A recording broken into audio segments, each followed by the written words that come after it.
Yes, good evening. My name is Wallace Gator Bradley, and I'm the president of United in Peace, Inc. I'm also an urban translator, and I'm known on the streets in the state of Illinois as JB's Monorail. First off, let me say this show is being produced and directed by the chairman of United in Peace, Inc., Terry Marsh. And one has to be truthful. She's also the woman that I happen to be in love with for over 37 years. So if y'all think that me and the producer and the director is doing something like we must be in love or something, well, that's the truth. We can get over that rumor. Let me say, to God be the glory. There's a lot of things that has been happening within the city, so let me give you a follow-up from the last week when I was on the show. And I was saying how wonderful the March on the Dan Ryan was. And here's an update. The young adults were asking to meet with elected officials and those who were running for office. If you the mayor, they asked to meet with Mayor Rahm and the candidates that's running for mayor.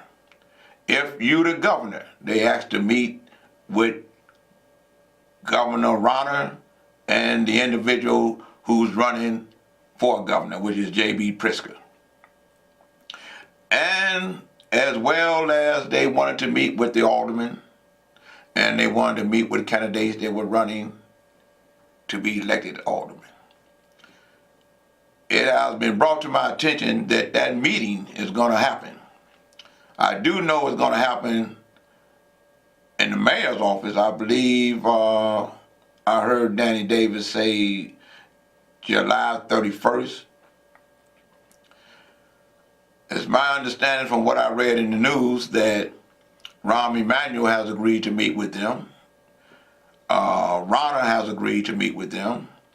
A couple of the candidates that's running for mayor has agreed to meet with them. And I'm quite sure that J.B. Pritzker will have no problem with meeting with them. I haven't read anything, but I'm sure his campaign gonna let it be known that J.B. is not afraid to meet with the young adults who are registered voters. That is wonderful. That came out of the march, and we're moving forward. I see that Chance the Rapper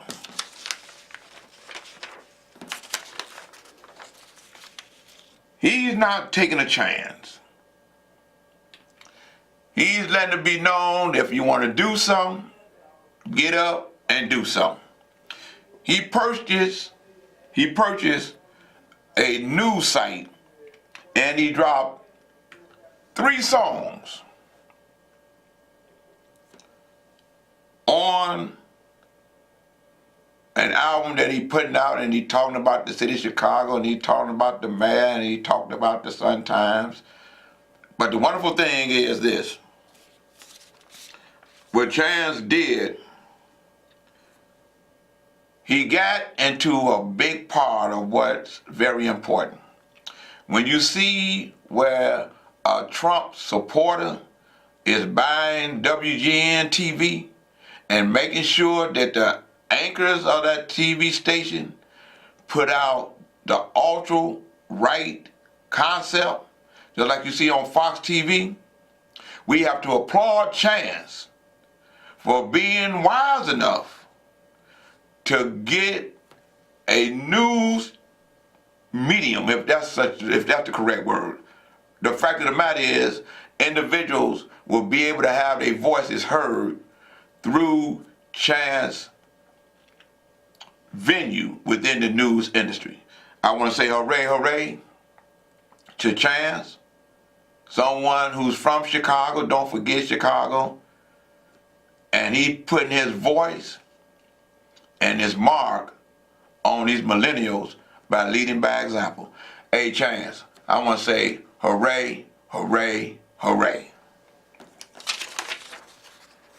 Moving on.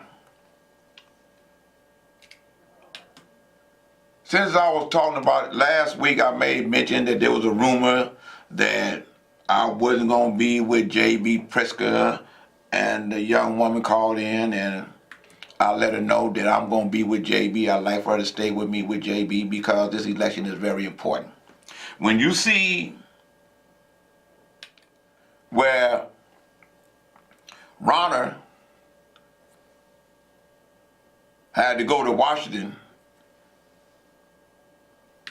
to get props from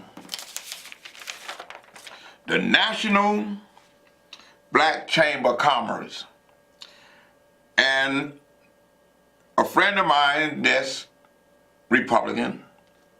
Yes, Gator got friends that's Republicans, and they know that I'm Democrat. His name is Larry Ivory, and he's the CEO for the Illinois Black Chamber of Commerce. I believe they have about 16 chambers of commerce within Illinois. But I remember being in Springfield at a meeting that Larry called, and they were still trying to get jobs and contracts from Governor Ronner. And that was 3 years later when they hadn't got the jobs and contracts that he promised to them.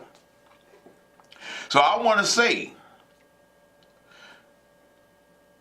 regardless of what you may be hearing on the street, I'm going to stay true to what I do in this blue state. And I'm telling everyone to vote for J.B. Pritzker, regardless of what his campaign may be doing or what people may be saying. We can't afford. Caller, I see you. Give me your opinion. State your name. Yes, sir, my friend. How are you? Let me just say this. Hooray, hooray, hooray for your lovely wife and you being together for all these glorious years. And I know they were glorious. But now I want to say about these politicians. They don't want to meet with the people only at election time. And then they're all over. And if it ain't election time, then you don't talk to nobody. Right. You know that. Right. Gotta start, you know what? We really do have to start from the top to the bottom. Let's start, studying people, reading on people, and then maybe they could help us. Because the ones that right now aren't doing anything. For 20 years, it's been the same. You're correct. Let me say this. I got another caller coming. Okay, but I want to say this to you on the air. You 100% correct.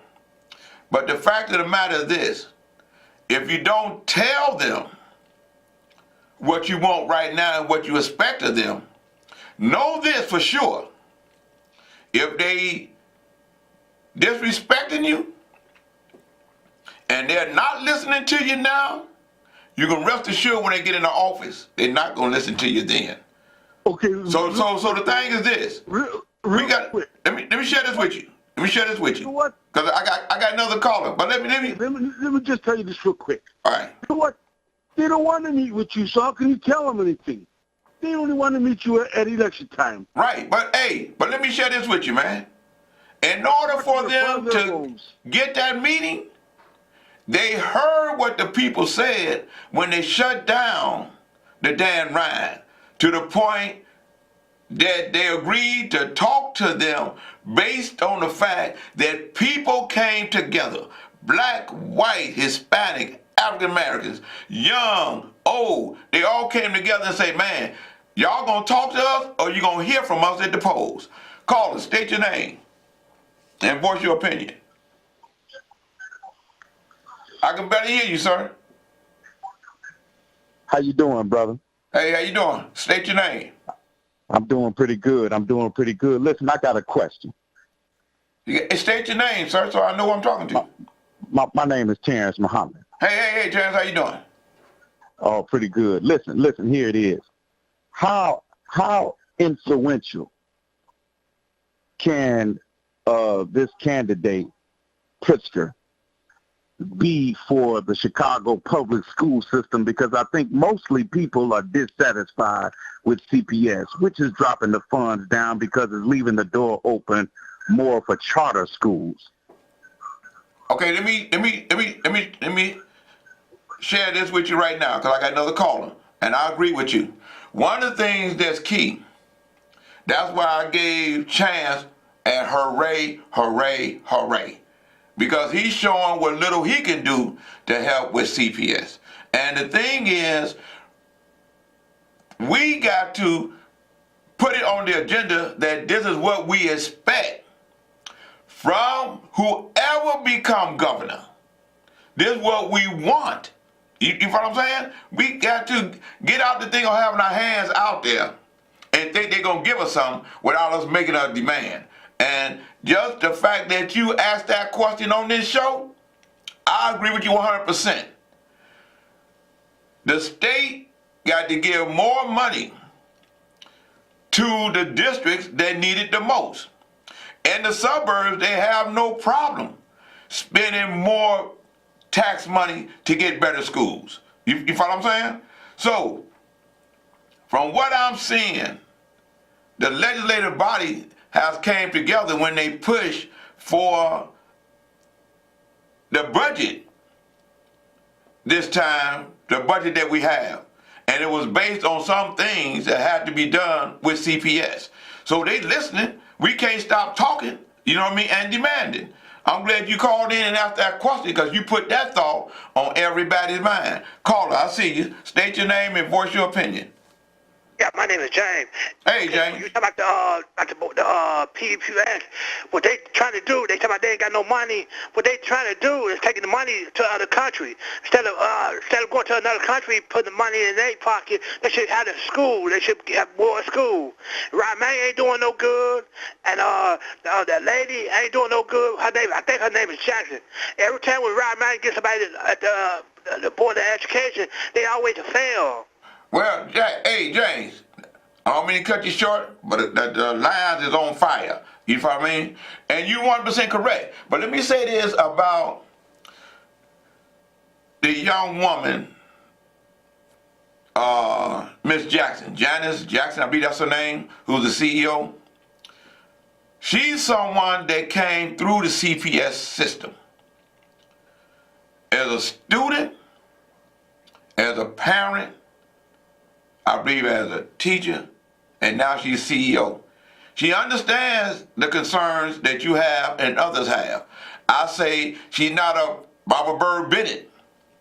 You follow what I'm saying? Okay, so I'm saying let's work with it, because I'm seeing some of the things that she is doing, and one of the most important things, she's listening. Okay, she's listening to what the community of Simeon had addressed in their what I would call a town hall meeting, okay, within Simeon, based off of what's happening with their principal.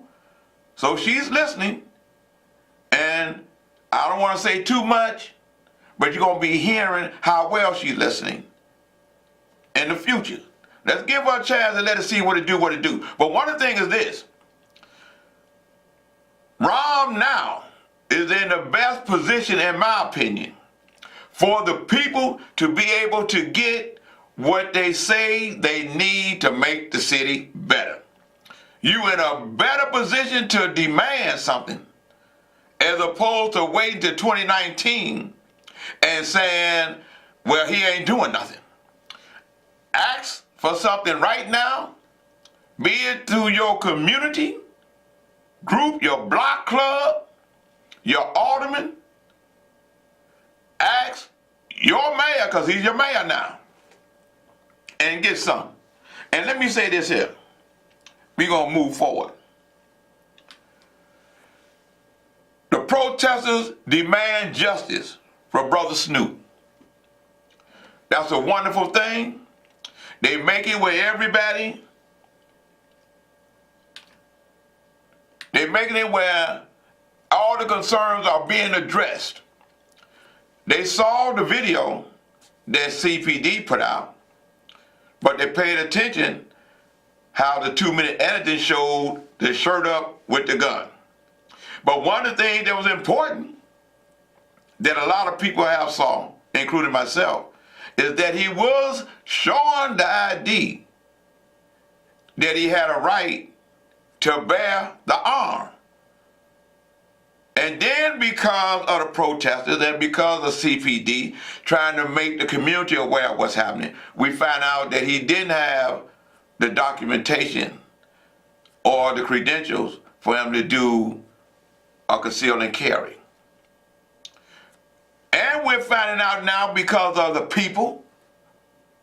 Let's just call the protesters the people, because the people are saying that we got to find another way to stop this violence.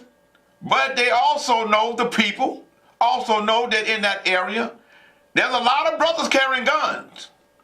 There's a lot of violence and shooting in that neighborhood. I believe I read in the paper a day ago, it was 2 shootings about a block away from where that brother got murdered. And it was black on black crime. So for the people, I love what you're doing over there. I love what they did in the Dan Ryan. It's about people telling people who they gonna hold accountable that's getting elected, that you better get your thing right and in order or you're out of there. With that being said, when you see the IG consent decree is being linked or leaked out to the community and to the media, we come to find out people are saying the Fraternal Order Police leaked the consent decree document out, the draft of it out, because what I read from what they said, it looks like that decree is going to address the concerns of the people, hashtag protesters, about making sure that the police be reeled in, because bad officers within the police department feel like they got a right to shoot and kill, and the people within the community are saying it's almost like an initiation to join what the people say is the biggest gang in the city of Chicago, which is CPD. I'm just saying. That's what the people are saying. While we on that topic, case in point, the police officers have been doing so much wrong, some officers, not all officers, that you got cases tied to indicted cops are dropped.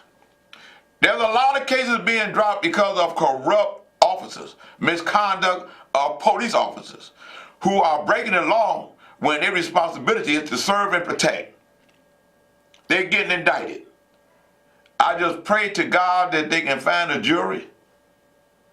They will send them to the penitentiary for breaking the crimes under the guidance or under the protection of the badge. Kim Fox, I want to say hooray, hooray to you. You're doing a fine job, and I know the Fraternal Order Police hate you. But we, the people who elected you to do a good job to help eradicate corruption and cover up in the state's attorney's office, we know it's hard. We praying for you and with you. I'm on a roll. Here,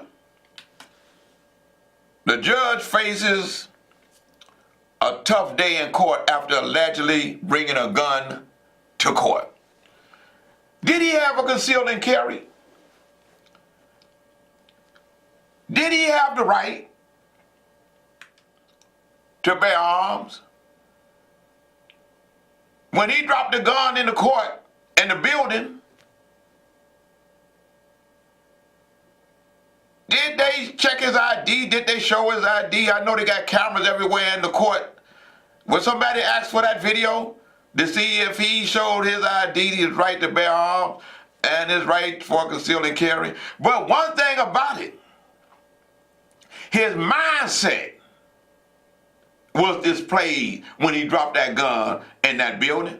His mindset as the judge on the bench that's sentencing guys for murder and guns and everything else, regardless if they got evidence to show differently. I think the cases that he adjudicated ought to be investigated, and those who were found guilty up under him because of the decision that he made, that may have been wrong decisions, they need to get a new trial. That's just me. Fast forward. Russian to Russia redo. Everybody knows that meeting in Finland, Helsinki, or whatever they called it,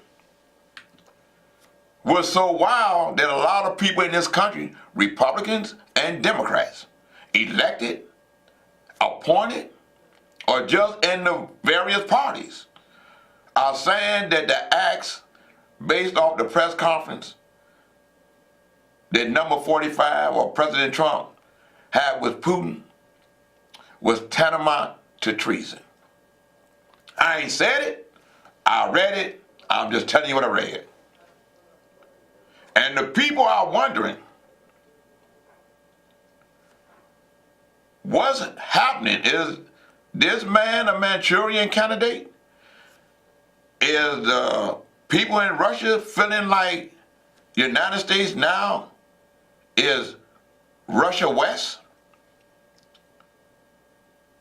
You can change all that in 2018. Vote the Republicans out of office. There's been protecting this man and they know he ain't doing right. Y'all see it. I'm seeing it. The world is seeing it. Do your duty in November 6, 2018 in Illinois and across this country. Get a Democratic House and a Democratic Senate, and since America is being destroyed, then you put a blue hat on that say, let's make America great again. That's just me, I'm registered voter. That's what I'm going to do.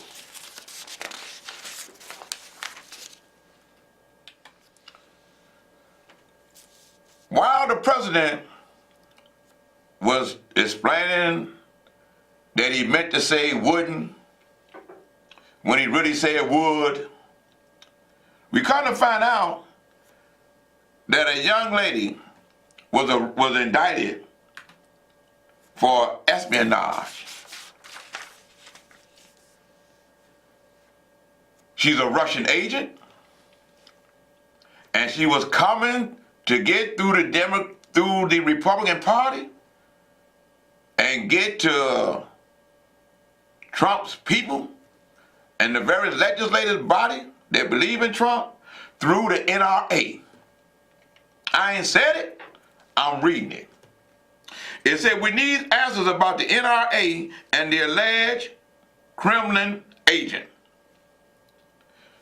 She was giving up sex, so they say, giving up money, so they say, and they locked her up, they indicted her, locked her up, and didn't give her no bond so that she couldn't get on the plane and get back to Russia. This is serious, what's happening in our country. So let's take life serious every day.